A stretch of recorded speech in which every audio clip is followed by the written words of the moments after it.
everybody, Charles for HumbleMechanic.com, back with more failed Volkswagen parts. Today we're going to be talking about the 2.0 TSI engine's crankcase ventilation valve, or the PCV valve, or the breather valve, or the oil separator, depending on what you prefer to call it. Before we dive into this one, we're going to talk about today's sponsor of the day, which is, of course, Deutsche Auto Parts.com.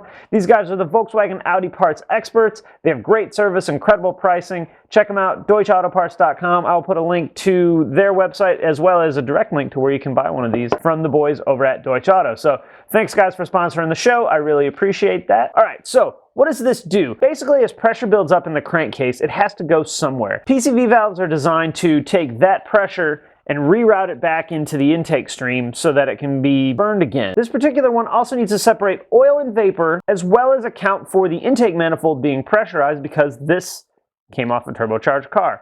The ones that aren't turbocharged obviously don't have to account for that, but they still basically all have to do the same thing. So how does it fail? Well, this one fails in a number of ways. Beyond the weirdness with the direct injection and the carbon buildup, there's a couple of main ways that I've seen this fail. There's a valve here on the top that you can see here, and there's actually inside of it a little rubber diaphragm. And I've actually seen this little rubber diaphragm split, and then what'll happen is it'll actually suck in air through a little relief valve. I've also seen this small check valve on the bottom in orange here get stuck, or the spring get weak, or carbon actually build up on it and cause it to hang open, and that creates a really weird vacuum leak or misfire. Now, I've actually also seen one or two of these leak oil around this green gasket right here as well, but the two most common failures are this orange valve getting stuck and this rubber diaphragm getting torn. So how do we know we got a bad PCV valve? Well, this one can create all kinds of crazy stuff. So you can have misfires from this, depending on how big this air leak is. This could be sucking in a ton of extra air, and the ECM can only account for so much. That'll make the car misfire. You can also get system lean codes. You can also get idle regulation codes, which usually the three of those, misfires, system lean, and idle regulation, all kind of go hand in hand.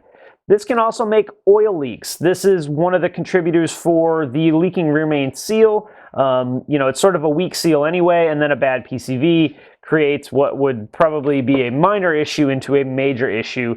And I've seen huge oil leaks come from that rear main, and a lot of that has to do with a failed PCV valve. It'll also make really loud whistling noises. I put a video up a long time ago. If I can find it, I'll put a link to it, of an FSI PCV failure where you could hear the car coming from like 1,000 feet away. It was so loud, and a high-pitched whistle. Very annoying to your coworkers when you let that go in the shop. So this pipe actually goes to the air intake just before the turbocharger, and I've actually seen there's actually a little tab that's supposed to be at the end of this, which is currently broken off inside of here. I've seen that fail as well. So whenever you replace this, I recommend replacing both parts, because I have seen that break so many times. So how do we diagnose this? Well, for the most part, you're going to get some kind of fault, either misfire, system lean, or idle air regulation, or some sort of verbiage like that. Depending on how you're pulling the codes with a factory scan tool or with an aftermarket one, will depend on exactly how it reads. But basically, it's all the same thing. Too much air causing misfires and causing the idle to bounce all around. So the best way I've found to diagnose this, because you can't take it off and run the car, you can see here it's bolted right to the valve cover or cam ladder or whatever you want to call it. The best way I've found is this fitting right here actually is a pipe to the intake manifold. I found that if you take that and block it off, then start the car back up, because it will shut off. This is a huge, huge vacuum leak. Usually that'll smooth the idle out. It'll actually make the oil leak less. And that's kind of a dead giveaway that you got a bad crank vent valve. If it's where the little rubber diaphragm is broken, you can usually put your finger over the bleed hole and it'll stop leaking, or you'll stop hearing that whistling noise, which is the sound of a vacuum leak.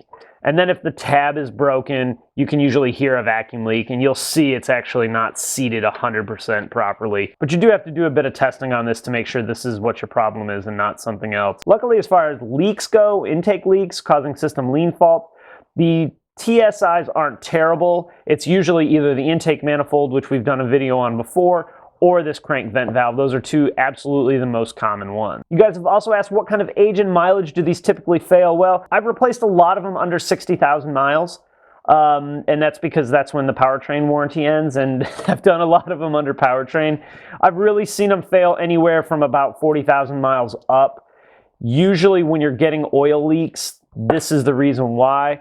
You could do it as a maintenance part, but these aren't like 30 bucks like PCV valves used to be. These are pretty expensive, and then when you add the extra pipe on, it's not the cheapest thing out there, but you know, it may be cheaper than doing a rear main seal. So anytime you see oil starting to seep out around the edges of it is a good time to maybe check it.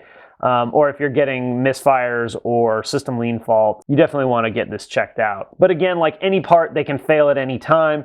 It could fail with 5 miles on it. It could last 100,000 miles, 200,000 miles and never have a problem.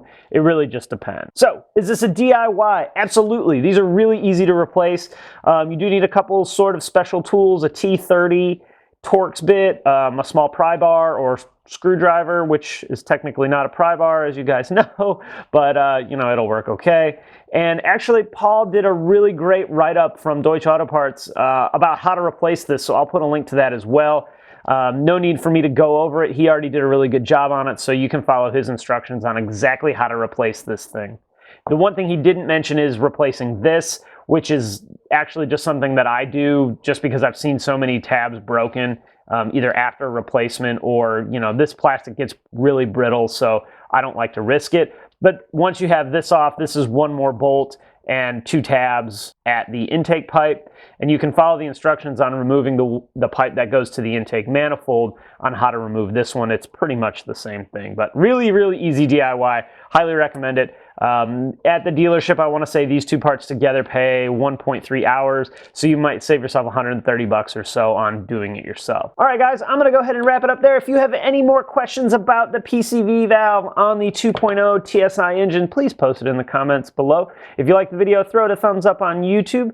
Also, you can subscribe on YouTube or on the blog, humblemechanic.com. You can follow me on Facebook, Twitter, Instagram, the blog, of course, and obviously on YouTube. I always have to say that, I don't know why. Anyway, guys, if you also have a part you'd like me to talk about on a show like this, shoot me an email, charles@humblemechanic.com, put failed part in the subject, or use the contact me form on the blog as well. Either one is fine for this particular thing. All right, guys, thanks for watching, and I will see you next time.